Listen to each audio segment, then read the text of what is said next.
Hello friends, this video has been made with the aim of providing assistance in the running of the school. In case of any kind of confusion, only the departmental orders instructions should be considered correct. We advise you to update yourself from time to time with the latest guidelines of department. We express our heartfelt gratitude for the support received by Mr. Rajendra Kumar Sharma from Dosa and Mr. Anil Ji Arora from Malwa for making this video. The purpose of producing this video is not to hurt anyone's feelings.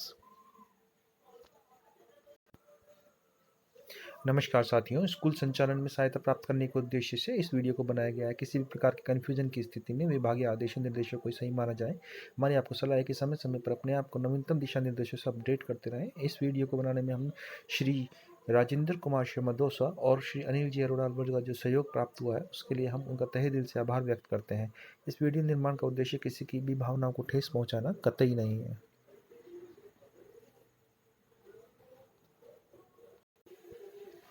School management adviser. इस video के द्वारा हम कुछ school संचालन संबंधी कुछ ज़रूरी जानकारियों को हासिल करेंगे, तो आप इस वीडियो को पूरा देखें। ये इसका पार्ट फर्स्ट है। और भी नवीनतम जानकारियों से युक्त वीडियो इसी सीरीज में आगे आपको देखने को मिलेंगे। आवश्यक बिंदु भाग फर्स्ट, पार्ट फर्स्ट है इस वीडियो का, तो ध्यान से देखेंगे पूरा वीडियो।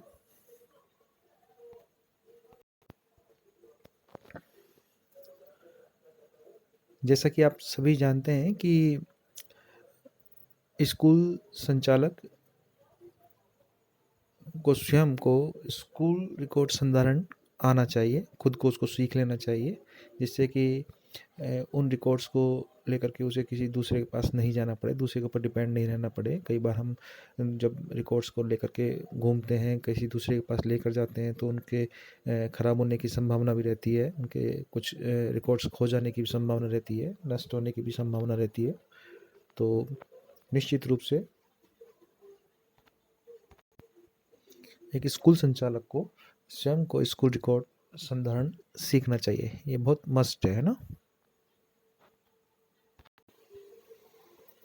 स्कूल समिति संस्थान की हर वर्ष आयकर विवरणी यानी इनकम टैक्स रिटर्न भरनी चाहिए एवं स्वयं तथा परिवार के सदस्यों की भी आयकर विवरणी यानी इनकम टैक्स रिटर्न भरनी चाहिए।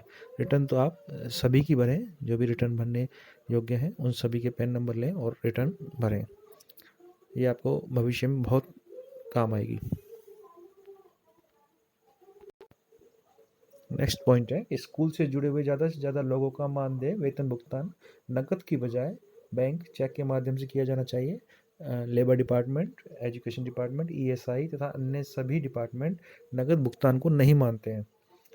Income tax department cash payment को कई बार रिजेक्ट करके और सैलरी पेमेंट को टैक्स की लिमिट में ले सकता है, उस पर टैक्स लगा सकता है। तो इसलिए आप कोशिश करें कि ज़्यादा से ज़्यादा भुगतान चेक के माध्यम से हो। नेक्स्ट जो इम्पोर्टेंट पॉइंट है कि स्कूल में सैलरी के अलावा आपका जो स्कूल का रेंट है, वाटर, इलेक्ट्रिसिटी, स्टेशनरी, एडवर्टाइजमेंट्स और आपका जो व्हीकल इंश्योरेंस है, फर्नीचर्स है, कंप्यूटर्स, या फिर आपने कोई कंस्ट्रक्शन कराया है, या जितने भी आप खर्चे कर रहे हैं, तो सभी को बैंक चेक के माध्यम से आप करने की आदत डालें। ख़ासतौर पर जब आप 10,000 रुपये से ऊपर के सभी पेमेंट आप चेक के द्वारा ही करें। जितने भी आपके एडवर्टाइजमेंट्स हैं और बड़े बिल भुगतान हैं, वहाँ आप टीडीएस काटने की आदत डालें और त्रैमासिक टीडीएस रिटर्न भरें। इसके लिए आपको 10 नंबर लेना होगा और त्रैमासिक आपको टीडीएस फाइल करनी होगी। ओके। फिफ्थ और जो सबसे इम्पोर्टेंट ध्यान देने योग्य पॉइंट है कि सभी खर्चों के बिल आप सुरक्षित रखें। कैश बुक में स्टेशनरी, वेतन, भवन किराए, नल, बिजली और अन्य सभी खर्चों के अलावा जो आपका बोर्ड का एनुअल फीस है, बोर्ड एग्ज़ाम फीस है, जितने भी आपके कोई कंपटीशन एग्ज़ाम सेंटर हैं, आपके इनकम एक्सपेंडिचर्स हैं, आपकी जो जिला समान परीक्षा प्रश्न पत्र की जो आपने फीस जमा कराई है उसकी रिसिप्ट, और जितने भी आपके क्रीड़ा शुल्क वगैरह हैं उनकी रिसिप्ट, आदि सभी के बिल आप एक फाइल में सुरक्षित रखें। और साथ ही साथ इनको कैश बुक में भी आप नोट करें, कैश बुक में भी इनको संधारित करें, अपडेट करते रहें। जितने भी बिल हैं आप सब उनको संभाल के रखें, बिल की एक फाइल आप मेंटेन करें, ये बहुत ज़रूरी है। सिक्स और वेरी इंपॉर्टेंट पॉइंट है ये भी कि कैश बुक के साथ ही रसीद बुक, फीस प्राप्ति रजिस्टर जिसमें आप फीस नोट कर रहे हैं, जो आपका सैलरी रजिस्टर है, और जितने भी आपके बिल्स हैं, लेजर रजिस्टर है, इनको आपको सबको सुरक्षित रखना चाहिए। अगर कोई स्टाफ आपने अनट्रेंड भी लगाया हुआ है तो भी उसका नाम विवरण मेंटेन करके रखना चाहिए। और आप जितनी भी एडवर्स कंडीशंस आती हैं, कोई विषम परिस्थितियाँ आए, तो उस समय उस अनट्रेंड स्टाफ को आपको हटा देना चाहिए।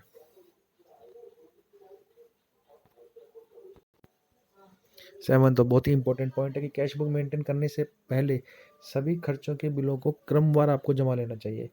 बैंक से 1 अप्रैल से 31 मार्च तक का आप स्टेटमेंट ले लें स्कूल खाते का, क्योंकि पासबुक में बहुत सारी एंट्री छूट जाती हैं, और बहुत बहुत सी बैंकों में तो करंट अकाउंट का आपको पासबुक मिलेगी भी नहीं, केवल स्टेटमेंट ही मिलता है।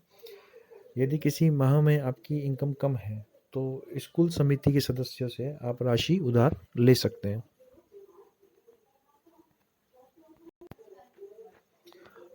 अगर आपको समिति से कुछ उधार लेने की ज़रूरत पड़ रही है तो 10,000 रुपये से कम आप कैश ले सकते हैं, और 10,000 रुपये से अधिक अगर आप लेना चाह रहे हैं तो फिर आपको चेक से ही लेना पड़ेगा। और अगर आपको चेक लेने में ज़्यादा समस्या आ रही हो समिति से, तो आप छोटे छोटे अमाउंट में इस पैसे को ले सकते हैं, यानी कि 9-9 हज़ार या 8-8 हज़ार रुपये समिति के मेंबर्स से लिए जा सकते हैं। बाद में आय होने पर आप उन 10,000 रुपये को वापस रिटर्न कर सकते हैं। 10,000 रुपये से कम है तो आप नकद लौटा सकते हैं, और 10,000 से ज़्यादा है तो आप चेक से उसको लौटा सकते हैं। इसे अनसिक्योर्ड लोन भी कहा जाता है।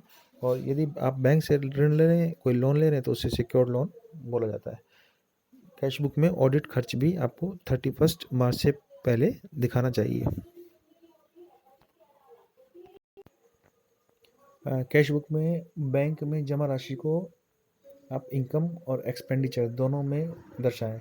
इनकम दिखाते समय बैंक कॉलम में एवं खर्च में कैश कॉलम में आप उसको संधारित करें। यदि खाते आपके दो बैंकों में हो तो बैंक कॉलम के दो भाग बना लें, और उसी में दोनों बैंकों का विवरण आप एंटर कर सकते हैं। नवा और इम्पोर्टेंट पॉइंट है, बहुत ही इम्पोर्टेंट पॉइंट है कि जो भी ट्यूशन फीस, टीसी फीस या आरटी पुनर्भरण, प्रतियोगी परीक्षा से आए, उधार से आए, बैंक ब्याज, अगर किसी प्रकार की आपकी आय आ रही है तो उसको रिसिप्ट आय वाले पन्ने पर लिखें लेफ्ट हैंड साइड में। और जितना भी आपका कोई एक्सपेंडिचर हो रहा है, जैसे मान लो सैलरी पर, स्टेशनरी पर, या फिर हाउस रेंट पर है, फर्नीचर पर है, कंप्यूटर बैंक चार्जेस है, या अन्य कोई भी खर्चा हो रहा है, तो उसे पेमेंट व्यय वाले पन्ने पर राइट हैंड साइड में आप दर्ज करें इनकम लेफ्ट हैंड को, और जो आपकी एक्सपेंडिचर है वो राइट हैंड को आप दर्ज करें।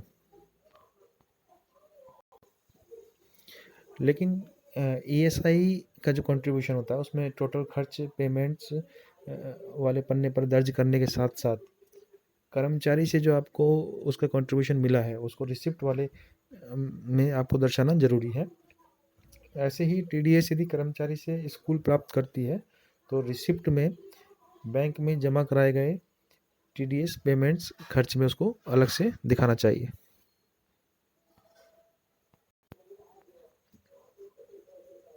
इसका आज की जो हमारी वीडियो है इसका लास्ट पॉइंट है कि लेजर मेंटेन करते समय पहले सुनिश्चित करें कि कैश बुक में आय और व्यय के सभी हेड अलग अलग छोटे छोटे यानी लाल स्याही के पेन से आप आय वाले में, और ट्यूशन जैसे ट्यूशन फीस अकाउंट एक हेड बना दिया आपने, टीसी फीस अकाउंट एक हेड बना दिया, आरटीई रीएम्बर्समेंट का हेड बना दिया आदि। और जो आपके एक्सपेंडिचर वाले हैं उनमें आपने बना दिया स्टाफ सैलरी अकाउंट का एक हेड बना दिया, बिल्डिंग रेंट अकाउंट बना दिया, स्टेशनरी अकाउंट बना दिया। इस तरह से अलग अलग हेड बना दें और उसको रेड पेन से आप ऊपर शो कर दें।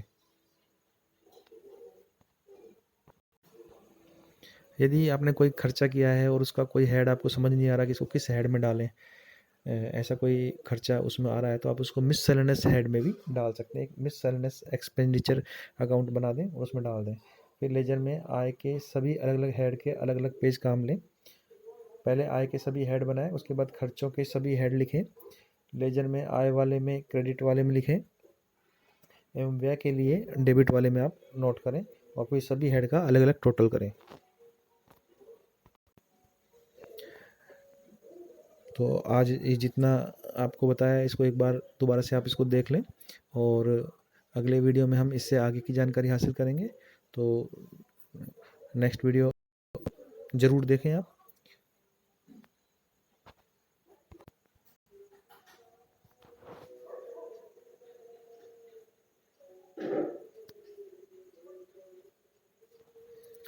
Thanks for watching.